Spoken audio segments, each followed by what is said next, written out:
नमस्कार विद्यार्थी मित्रांनो, आजचा आपला ब्रिज कोर्सचा दिवस आहे 32 आणि 33. आपल्याला आज दोन्ही एकत्र दिलेले आहेत. आपलं स्टँडर्ड आहे 8. एरिया मेन्सुरेशन, युनिट आहे perimeter and area, sub unit area of a rectangle and square. Concept corner. See here, if we want to paint a rectangular wall of the house or put rectangular shaped tiles on the ground, we have to calculate the area of the wall and area of the floor to see how many colors or how many tiles will be needed in both the cases.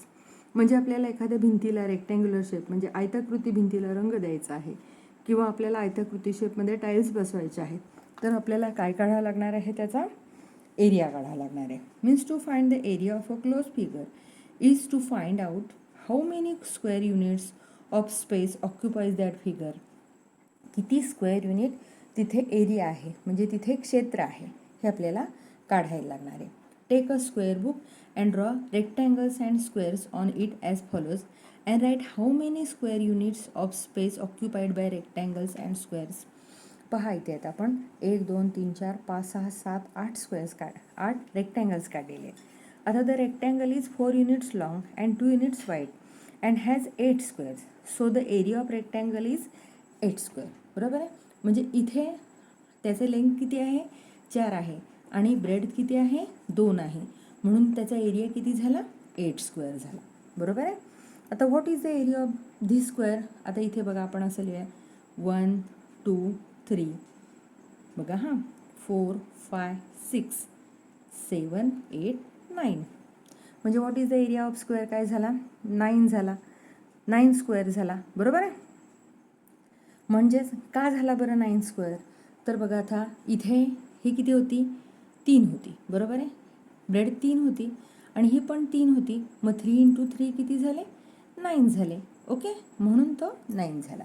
अशा प्रकारे आपल्याला काय लक्षात आलं, area of rectangle is equal to length into breadth म्हणजे square unit. And second, area of square is equal to side into side is equal to side square. Okay, square unit. म्हणजे आपण area लिहिताना नेहमी square unit असं लिहायचं असतं. म्हणजे centimetre असेल तर स्क्वेअर सेंटीमीटर, मीटर असेल तर स्क्वेअर मीटर. आता आपल्याला प्रॅक्टिस कॉर्नरमध्ये एक एक्झाम्पल सोडून दिलेलं आहे. Observe the solve examples. If length of A photo frame is 35 centimetre and breadth is 20 centimeter, then how much space will that photo frame occupy on the wall. भिंतीवर किती जागा occupy करेल. बघा, the shape of the photo frame is rectangular, therefore area of rectangle length into breadth is equal to 35 × 20 is equal to 700 square centimetre. अशा प्रकारे आपण हे इथे एक्झाम्पल सोडवलेलं आहे. आता आपण आपल्याला लेट्स सॉल्व दिलेलं आहे. म्हणजे हा आपला काय आहे, हा आपला असणार आहे एक्सरसाइज असणार आहे. इथे मी लिहिते हा एक्सरसाइज. हा आपण वहीमध्ये व्यवस्थितपणे सोडवायचा आहे. आता बघा, the area of a rectangle is 162 square centimeter. If its length is equal to 18 centimeter, what is the breadth of the rectangle. इथे मी सोल्युशन लिहिते. सोल्युशन बघा, area is equal to 162 square centimeter. त्यानंतर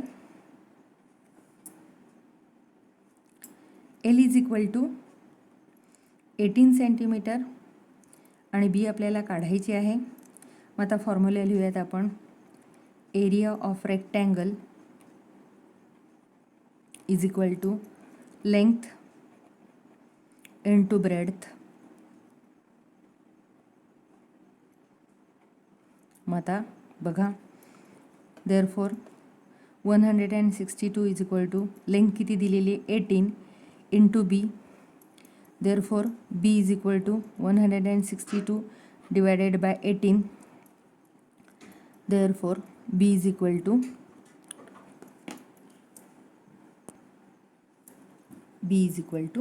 9 सेंटीमीटर. मग breadth किती आली, breadth is equal to 9 centimetre. याप्रमाणे formula वापरून आपण हे एक्झाम्पल सोडवू शकतो. तुम्ही हे व्यवस्थित एकाखाली एक सोडवायचं आहे. आता सेकंड बघा, if the side length of a square is doubled, how many times its area will be equal to the area of the original square. मग आता बघा सोल्युशन. आता साईड ऑफ स्क्वेअर आपण एक्स मानली, side of square is equal to x.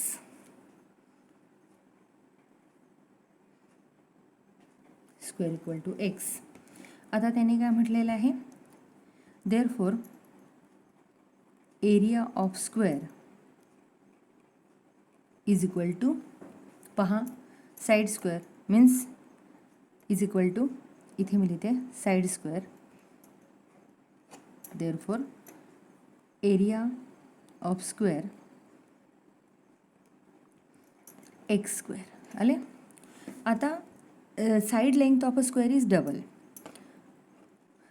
Then if, आता if X is equal to double केले 2x, therefore X नको म्हणूयात आपण, साईड म्हणूयात.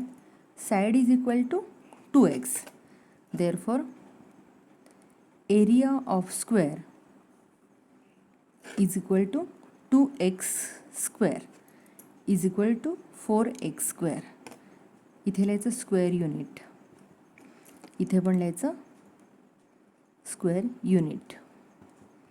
मग आता आपल्याला म्हटलं आहे how many times its area will be equal to the area of the original square.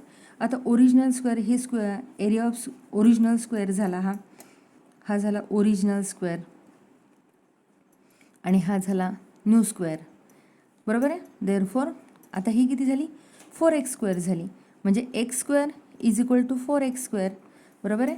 पण ते किती होणार आहे बघा, x square upon x square, हे गेले दोन्हीही. Therefore area of new square is 4 times the original square. Okay. म्हणजे डबल केली जर आपण साईड तर तो एरिया काय येतो, त्या ओरिजिनल स्क्वेअरच्या डबल येतो. आपल्याला आणखीन काही माहिती हवी असेल तर आपल्याला इथे लिंक दिलेले आहेत, त्यावरती आपण आणखीन माहिती घेऊ शकता. अशाप्रमाणे हा एक्सरसाइज पण सोडून दिलेला आहे, तो तुम्ही व्यवस्थितपणे फॉर्म्युले आणि एक्सरसाइज आपल्या वहीमध्ये उतरवून घ्यायचा आहे. धन्यवाद.